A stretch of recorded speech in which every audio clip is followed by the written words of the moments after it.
Bismillahirrahmanirrahim. Assalamualaikum warahmatullahi wabarakatuh. Waalaikumsalam warahmatullahi wabarakatuh.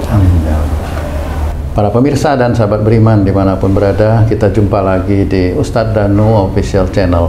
Semoga kita selalu dalam lindungan Allah Subhanahu wa Ta'ala. Amin. Amin ya rabbal alamin. Di video kali ini seperti biasa kita akan ngaji lagi bersama guru kita semua, Pak Ustadz Danu. Assalamualaikum Pak Ustadz. Waalaikumsalam warahmatullahi wabarakatuh. Amin ya rabbal alamin. Dan saya ditemani dengan sahabat saya Bang Jainuddin. Sehat ya Bang J? Alhamdulillah. Alhamdulillah. Sehat juga kan? Alhamdulillah sehat, insya Allah. Sahabat beriman dimanapun berada, penyakit yang menjadi apa namanya itu momok lah ya di negara kita ini, yang paling banyak diderita itu penyakit gula. Nah ini Pak Ustadz, sebenarnya Gula darah. gula ya, penyakit gula darah. Gula ini ada yang gula macam-macam ya J? Kering dan basah. Yes. Pak Ustadz, penyakit gula sebenarnya disebabkan oleh apa sebenarnya Pak Ustadz? Ya. Bismillahirrahmanirrahim. Assalamualaikum warahmatullahi wabarakatuh. Waalaikumsalam warahmatullahi wabarakatuh. Amin ya rabbal alamin. Jadi gula ini penyakit yang orang itu merasa pendapatnya itu benar. Nomor satu itu ya. Jadi perilaku sehari-hari itu pendapatnya merasa benar. Dan itu biasanya dimiliki oleh para pejabat atau pimpinan-pimpinan. Oh iya, iya. Nah itu karena pendapatnya selalu benar. Nah, jadi kalau pendapatnya benar ya begitu itu. Kalaupun umpamanya ada ustadz atau pemuka agama yang kena gula ya sama aja. Merasa pendapatnya merasa benar. Jadi dia dalam memberikan pendapat itu ada pemaksaan, ada apa namanya, kalau memberikan sesuatu itu ada penekanan istilahnya, penekanan. Kemudian kalau menyuruh, yang disuruh tidak mau itu dia jengkel, emosi. Nah itu dilakukan nggak seminggu, 2 minggu, setahun, 2 tahun, enggak, itu bertahun-tahun. Sehingga oleh Allah Ta'ala dijewerlah orang-orang seperti itu, insya Allah ya, itu dengan gula darahnya yang tinggi. Cuma kalau yang mengidap gula darah tinggi ini tetap saya bagi menjadi 2. Satu di umur di bawah 45, yang kedua di atas 45. Nah kalau di umur itu di bawah 45 berarti dia sejak dulu memang merasa pendapatnya itu benar, sehingga selalu bersinggungan dengan orang tua. Oh ya, jadi dalam berbicara pun dia seperti kayak meremehkan orang tuanya, merendahkan dalam arti ya seperti itulah, merasa dia lebih pintar aja. Dan itu insya Allah akan muncul biasanya di bawah umur 45 biasanya. Jadi bagi seluruh beriman yang lain, kalau memang gula darahnya cukup tinggi dan di bawah 45 sudah muncul, koreksi. Ada nggak memang sering ayal-ayalan dengan orang tua, baik itu orang tua kandung maupun orang tua mertua ya. Oh, sama saja ya, merasa dirinya benar dan sebagainya, merasa dirinya mampu, mamanya bisa memberikan sedikit hartanya untuk mertuanya atau orang tuanya, sehingga dia tidak melihat bahwa orang tuanya itu tetap orang tua yang harus dia hormati, seperti itu. Sehingga itulah nanti muncul sifat-sifat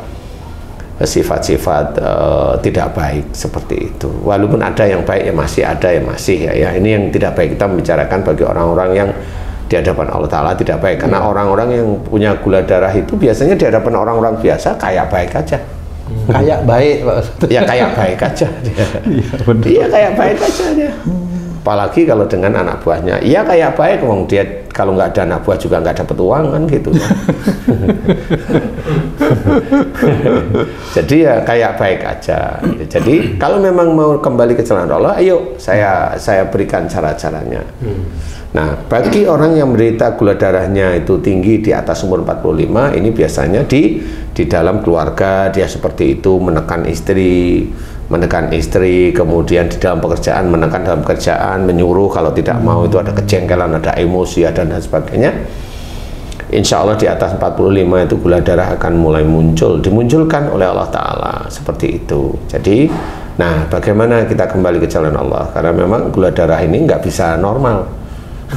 Dia hanya dinetralkan dengan obat, pil atau injeksi seperti itu, hanya dinetralkan aja. Tapi nanti kalau suatu ketika nggak bisa, emang nggak bisa sama sekali.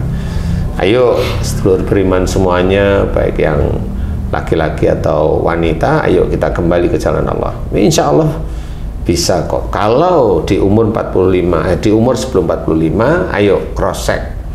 Kemudian kita evaluasi dahulu memang benar nggak dengan orang tua seperti itu atau dengan mertua seperti itu. Jadi istilahnya, mamanya ada begini, Ustadz saya orangnya diem, jadi saya nggak pernah ngomong dengan orang tua atau dengan mertua. Diemmu itu sebenarnya ya jengkel. Kenapa? Omonganmu kalau nggak digubris dengan orang tua itu ya jengkel sebenarnya. Nah, baru dia paham nanti. Oh begitu, iya insya Allah. Jadi ini adalah sangat berhubungan. Nah, mulailah dibentuk. Nah, kejengkelan dengan orang tua kalau beda pendapat, simpen terus-menerus. Nah, itu bisa menjadi nggak cuma gula darah yang tinggi, bisa aja besok terkena kanker pankreas. Oh, bisa kanker pankreas itu insya Allah ya karena itu. Ya. Nah, kalau yang terkena itu anak kecil, nah ini beda lagi. Anak yang belum akil baik sudah kena kanker pankreas, ini orang tuanya yang salah.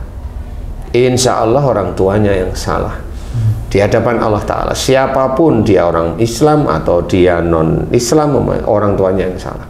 Karena orang tuanya eyel-eyelan dan merasa benar dengan orang tuanya, dengan kakek atau neneknya si adik yang kena kanker pankreas tersebut atau gula darahnya tinggi tersebut. Insya Allah seperti itu. Nah, gimana caranya bisa diizinkan normal oleh Allah Ta'ala? Ya kembali ke jalan Allah Ta'ala. Bagaimana caranya? Mohon ampun kepada Allah Ta'ala jika merasa pendapatnya selalu benar. Mohon ampun kepada Allah Ta'ala.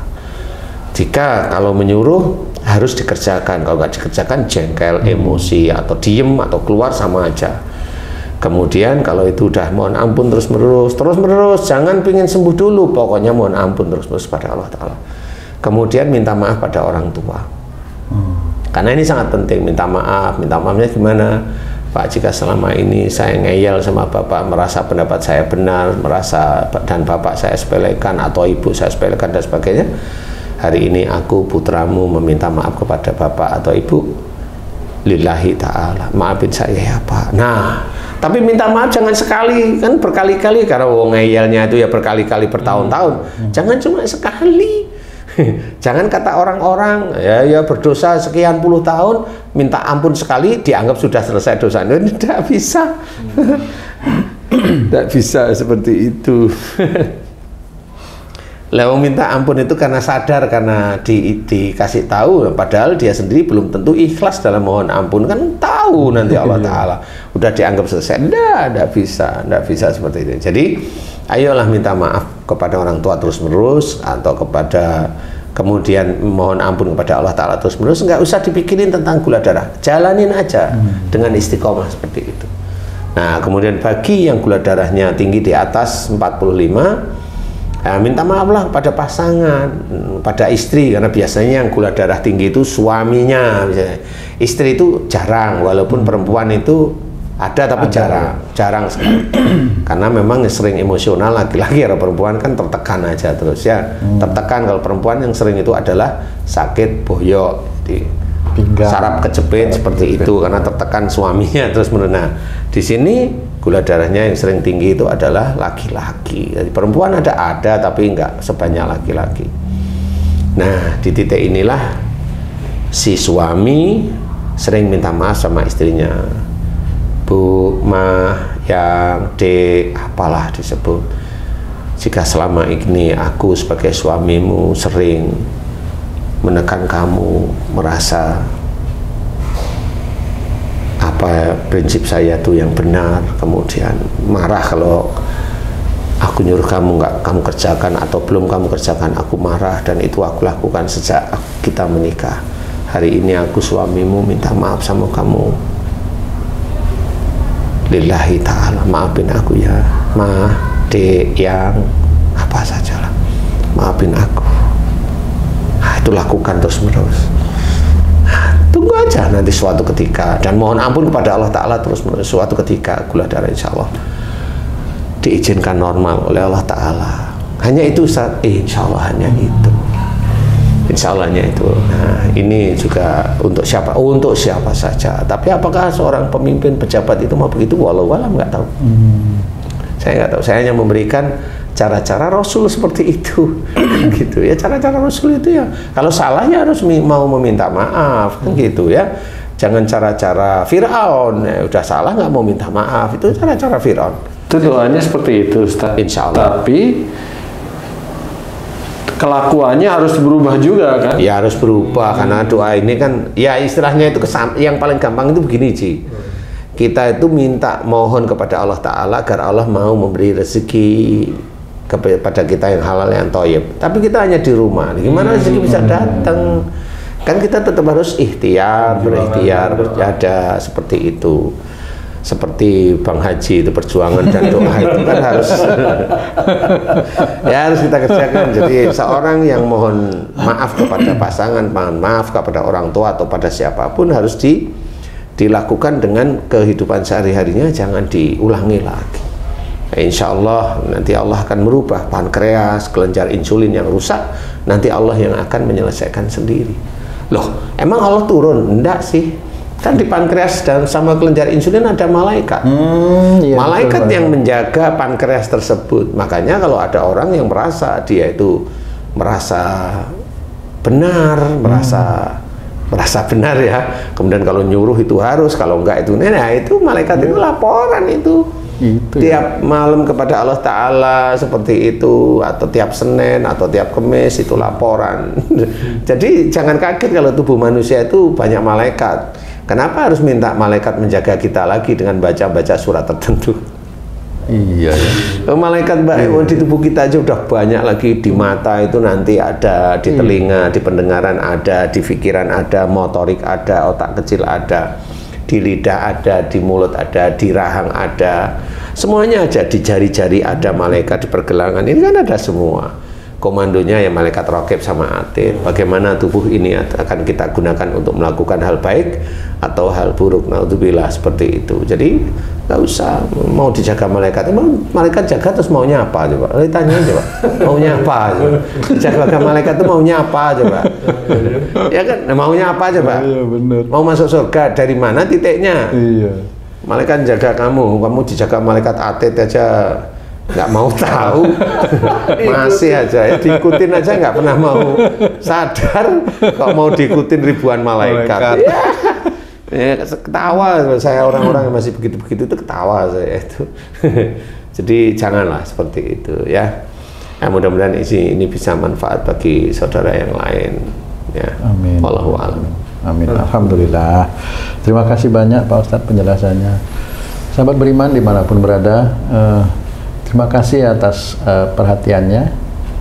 Jumpa lagi di video kami yang lain. Wassalamualaikum warahmatullahi wabarakatuh. Waalaikumsalam warahmatullahi wabarakatuh. Alhamdulillah.